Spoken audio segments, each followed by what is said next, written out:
বিশ্বকাপের শেষ ১৬তে নরওয়ের কাছে ২-১ গোলে হেরে বিদায় নেয়ার পর ব্রাজিল কোচ কার্লো আনচেলোত্তির সিদ্ধান্ত নিয়ে সমালোচনার ঝড় উঠেছে। বিশেষ করে নেইমারকে শুরু থেকে না খেলানোকে বড় ভুল বলে দাবি করেছেন ব্রাজিলের সাবেক মিডফিল্ডার ফেলিপে মেলো।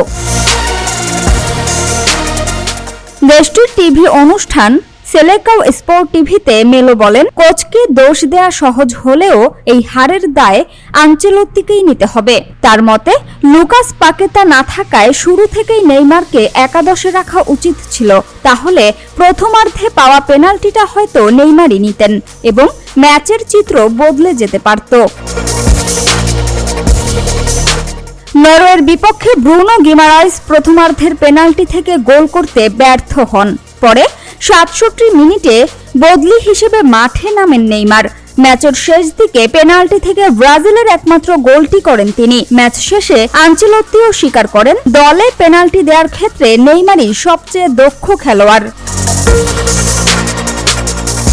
এদিকে বিশ্বকাপ জয়ী কিংবদন্তি রোমারিও আনচেলোত্তির কৌশল নিয়ে প্রশ্ন তুলেছেন। তার মতে ব্রুনো গিমারাইসকে তুলে নেয়ার সিদ্ধান্ত দলের ছন্দ নষ্ট করেছে। পাশাপাশি বিশ্বকাপের আগেই আনচেলোত্তির চুক্তি নবায়ন করাকেও সমালোচনা করেন তিনি। রোমারিওর ভাষ্য, একজন কোচের মূল্যায়ন হওয়া উচিত বড় টুর্নামেন্ট শেষ হওয়ার পর, কারণ ফুটবলে শেষ পর্যন্ত ফলাফলই সবচেয়ে গুরুত্বপূর্ণ।